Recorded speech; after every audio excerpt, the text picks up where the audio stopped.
Serbisyong ibabahagi ng Philippine Statistics Authority sa eGov.ph app, ating pag-uusapan kasama si Regional Director Pasiano Dizon ng Philippine Statistics Authority NCR. Director Dizon, magandang tanghali po at welcome po sa aming programa. Magandang tanghali, Ma'am Cheryl, Sir Joey. Good afternoon po. Good afternoon, sir. Sir, sa kasalukuyan, bago po natin pag-usapan itong eGov app, ano po yung digital platform ng Philippine Statistics Authority para po makapagbahagi ng serbisyo sa ating mga kababayan? Alam po ninyo, ang Philippine Statistics Authority ay talagang massive ang information dissemination campaign namin. Hindi lamang sa national ID, hindi lamang sa mga documents, bagkus lalong-lalo sa statistical na ginagawa po natin. Meron po tayong Facebook, meron po tayong Twitter, meron po tayong Instagram, meron po tayong websites. In fact, yung ating pong Facebook and website, ay ang PSA po kasi is, ang PSA NCR, National Capital Region, meron po yung tinatawag na Provincial Statistical Offices.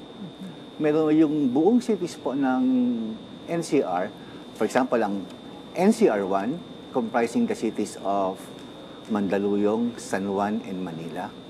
NCR2 is Quezon City and Marikina. NCR3 is Makati, Taguig, Pateros, and Pasig. NCR4, Caloocan, Malabon, Navotas, and Valenzuela. And NCR5, ito pong Las Piñas, Muntinlupa, Pasay, and Parañaque. Lahat po yan may mga Facebook page. Lahat po yan may mga website na mini-maintain. Para po patuloy ang information dissemination campaign ng ang ating po mga kababayan, alam po yung mga results, hindi lamang ng patungkol sa dokumento, bagkus sa statistical po natin. Ang maganda niyan, sir, no? Parang group nyo sila into zones or groups. Decentralized siya. So para area specific at mas madaling ma-disseminate yung inyong information dun sa mga areas concerned. Tama po. Ang totoo niyan, actually, ang aming tanggapan up to city, municipal level, meron po kaming mga opisina. Kaya nga po, meron tayong 5 statistical offices, provincial, PSO ang pagtawagin, sa buong National Capital Region. Punta naman tayo, sir, dito sa eGov app. So ano pong mga serbisyo ng PSA ang i-expect nating maipasok dito sa eGov app? Sa ating pong eGov app, makukuha na po natin yung ating digital ID, national ID. At ngayon po yung ating PhilSys o national ID registration sa PhilGov app. And also yung copy issuance, yung pagkuha po ng mga dokumento. Maaari na din po tayong mag-register sa eGov app at pupunta po sa ating Presidential Action Center. Sa ngayon, sir, yung issuance po via website o walk-in lang po muna, no? Ang ating pong copy issuance, meron po tayong by appointment sa lahat po ng outlets sa buong Pilipinas. Lahat po ng probinsya, almost all, if not all, ay meron po tayong mga outlets para accessible po sa tao ang pagkuha ng dokumento. Meron din po tayong online na kung saan helpline desk, tatawag lang, magbabayad sa bangko, di-deliver po door-to-door ang kanilang mga documents na nire-request. And also, meron din po tayong mga mobile kits na kung saan, like for example, ngayon po, ang PSA NCR ay nagkakaroon ng caravan sa National Housing Authority, Santa Mesa, wherein yung mga tao, so from there, talagang pumupunta sila and then nag-request right there and then ini-issue po natin ang documents na requested nila. Sir, paano nyo naman po sinisiguro yung security po ng mga impormasyong hinahawakan ng PSA doon po sa app? Yung syempre po, yung ating data protection officer, very active, nag-i-invest po ang PSA, of course, sa infrastructure, and also naka-embed po yan sa Republic Act 10625 na kung saan hindi po kami maaaring maglabas ng kahit anong datos except as statistical summaries lamang po. Wala pong binabanggit na tao, wala pong binabanggit na establishments dyan, kundi statistical summaries. Sir, paano naman po makaka-request ng documents? Kanina nabanggit niyo yung appointment system, nagkakaroon kayo ng caravan. Sa app naman po, at saka ano po ba ang pwedeng hilingin? Birth certificate, marriage certificate, death certificate, ganon?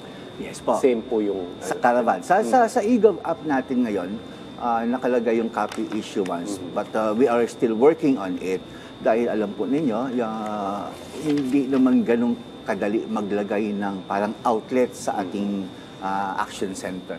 Now, sa request, aside from the online, pupunta lamang po kayo sa mga outlets through appointment. Ngunit kapag senior citizen, PWD, may national ID, there's no need for online appointment.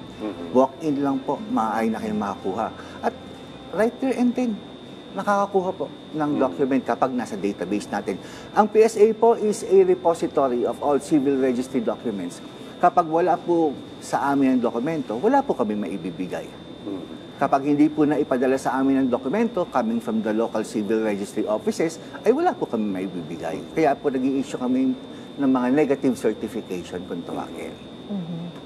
Sir, nabanggit niyo po kanina yung digital, yung national ID po. Sabi niyo po makukuha na nila agad. Is it a physical card or yung pong digital copy po muna pagka ano po sila? Sa ating pong eGov app, ay kapag meron na po silang national ID, ay pwede po nilang i-download yung kailang national ID using the eGov app. So, yun po yung digital ID. Now, for example, wala po silang ID pa, pero nakaregister na sila. So, meron po, pumunta lang po in any of our registration centers, i-present po yung kailang TRN, transaction receipt number, and then, right there and then, hahanapin po. Pag nandun na po at meron ng ID, ipiprint po yan yung tatawag nating in paper form. In paper form. Yung in paper form po natin national ID is good as the card itself. Andun na po lahat. Yung biometrics, andun na po. If there's a need for authentication, ma-authenticate na po yun. Yun po ang iniisip ng ibang tao. In paper form, hindi kailangan namin yung physical card. Pero yun na din po yun. In fact, we have already delivered around 53 million ID cards. Itanong ko na rin, sir, yung personal case ko. Although natanong naman namin nung nagkaravan sa Malacanang at nandun po ang PSA. So, binigay ko yung TRN kasi June 1, 2023 ako kumuha ng national ID. Pero wala pa rin po. Tapos ang sabi, wala pa rin nung tinanong ko sa PSA desk na nandun sa Malacanang. So, ano po ang dahilan kung bakit gano'n katagal? Dahil marami pa po bang pinoproseso? Actually, sa Davao pala ako nag-register noon.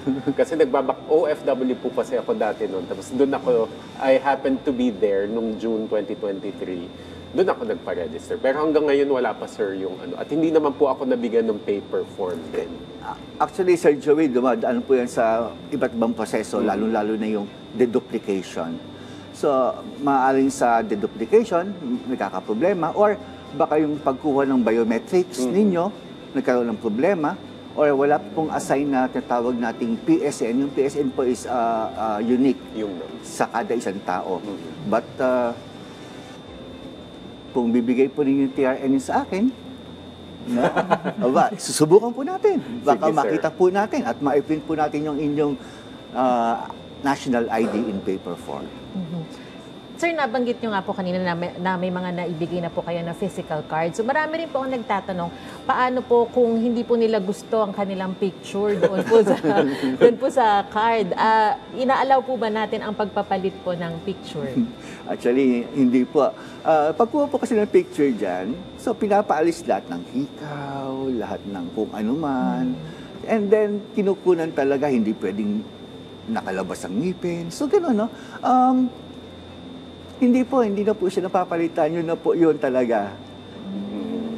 Nako. So, maraming malulungkot.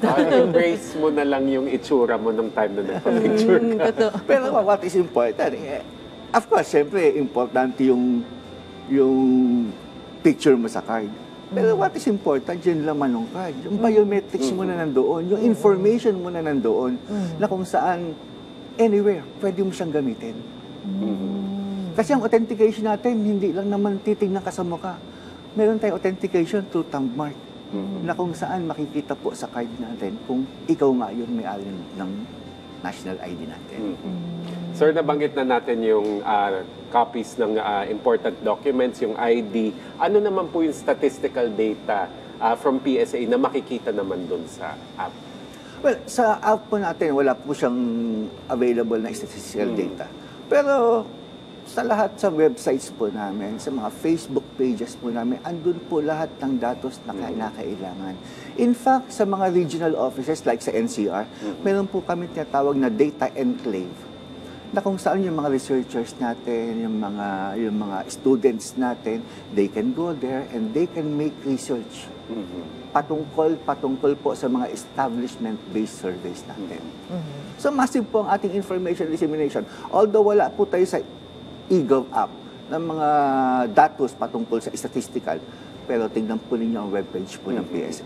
At saka yung digital platforms. Yes po, hitik na hitik po yan sa mga datos.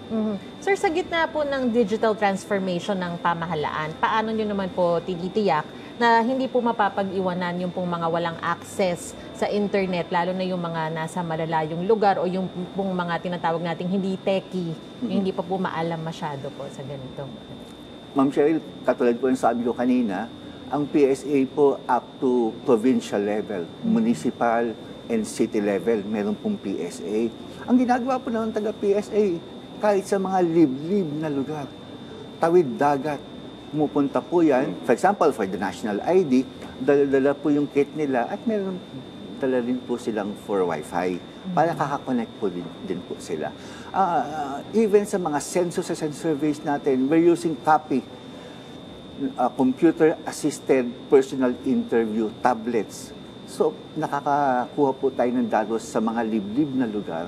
Kaya po, hindi po namin challenge kadalasan yung mga nasa liblib na nadadaanan po natin at natutugunan po natin yung mga kailangan po nila. Sir, paano nyo naman po tutugunan yung mga complaint o reklamo gamit ang Presidential Action Center sa eGov app? Yes po, monitored po natin yan. Siyempre, ganun talaga. So, ginagawa po ng tanggapan ang lahat ng magagawa upang masagot po yan. Meron po kaming system, we call it Redmine tracking system, na kung saan lahat po ng mga reklamo ay doon po ipapasok. Nang sa gayon natatrack po, meron po bang hindi nasasagot dyan? Or close na po ba lahat yan? So, ganun po ang ginagawa ng ating tanggapan. Curious lang ako, sir, ano bang klaseng reklamo ang natatanggap niyo? Usually, for example, may pila sa outlet. Minsan, wala silang nakuhan dokumento. Pumila sila, nagbayad sila, wala silang nakuhan dokumento. Usually po, mga ganun, mga patungkol po sa documents ang medyo madalas namin tatanggap na mga reklamo sa ating taong bayan. Magagamit din po ba ang PSA sa eGov app kapag may kailangang i-update sa kanilang e-documents? I guess ibig sabihin kung may information na kailangang i-update sa documents. Kunyari po siguro single dati, ganun, ganun. baka ganun po na married na po ngayon. Kapag po patungkol sa dokumento kasi, hindi po siya na-update sa eGov app. Usually po ang filing, for example, magpapalit ng apelido. Naka-apelido sa nanay, gusto nang gamitin yung apelido ng tatay, ipinanganak siyang illegitimate. So may mga proseso po yan. So yung Republic Act 9255 na kung saan kailangan na gumamit ng affidavit to use the surname of the father, mga pinipirmahan ng nanay, ng bata, if of legal age, fina-file po yan sa local civil registry office and then pinapadala sa PSA para na-update po yung nalalagyan po siya ng annotation. For example, mali ang pangalan. Kadalasan yan Juanito, naging Jaunito. Hindi po siya maaaring i-update sa eGov app. May process po yan, Republic Act 9048, na kung saan magpa-file ng petition for correction, clerical error, yung may-ari ng document sa local civil registry office. And then, pag okay na po, sa PSA, lalagyan nila annotation. Meaning to say, sa eGov app po, hindi po siya maaaring i-update yung mga status patungkol po sa dokumento. Kasi sa eGov app, ang gusto natin yung mga mabilisang pangangailangan, matanggal na yung bureaucracia at saka yung waiting time. So yun yung mainly yung mga dokumentong kinakailangan ng ating mga kababayan. Tama po. Pero sa ating eGov app, appointment, PhilSys, kung medyo malapit sa inyo ang ating PACC, punta lang kayo doon. Although we have almost, I think, 20 registration centers sa buong National Capital Region. Very accessible po sa taong bayan. Kaya po nung sinabi ng DSWD kanina na kailangan po kumpleto ang requirements. Sa PSA, strict din po ba na kailangan po kumpleto rin ang requirements para po maiproseso po yung kanilang request doon po sa eGov? Yes po, kailangan po meron tayong tinatawag na mga primary documents, secondary documents. For example, ang birth certificate, paparegister ka sa national ID, yung birth certificate, i-present mo. For example, any valid government-issued ID na meron photograph, andun ang pangalan, andun ang birth date, andun ang sex. Tatanggap po yan for registration ng national ID. Kapag ginamit ko yun, sir, kunyari nag-request ako ng appointment through eGov app, ino-notify ba ako kung, kunyari, sa mga sinubmit ko na requirements may kulang? Kasi sabi ng DSWD kanina, ino-notify yung user kung, oy, may kulang ka.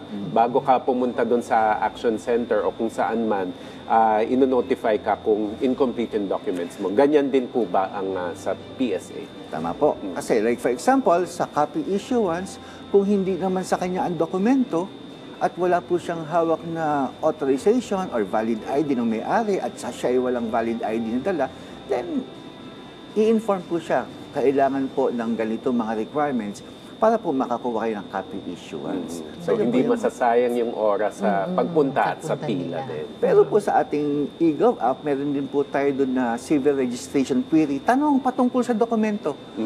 Tanong patungkol sa civil registration services. Wala pong requirement na kailangan. Pumunta lamang po sila at sabihin po nila yung kanilang problema patungkol sa dokumento. Andiyan po ang PSA para magbigay ng advice para sa kanilang mga problema. Sir, mensahe nyo na lang po sa ating mga kababayan na nanonood po sa atin ngayon. Muli po, maraming salamat sa inyong lahat. Sa ngalan po ng aming Undersecretary, National Statistician and Civil Registrar General, Undersecretary Claire Dennis S. Mapa, ang buong PSA, ang Philippine Statistics Authority National Capital Region, handa pong tumugon at tumulong at makiisa sa inyong mga pangangailangan. So sa inyo pong lahat, maraming salamat. Alright, maraming salamat po sa inyong oras. Regional Director Pasiano Dizon ng Philippine Statistics Authority, NCR.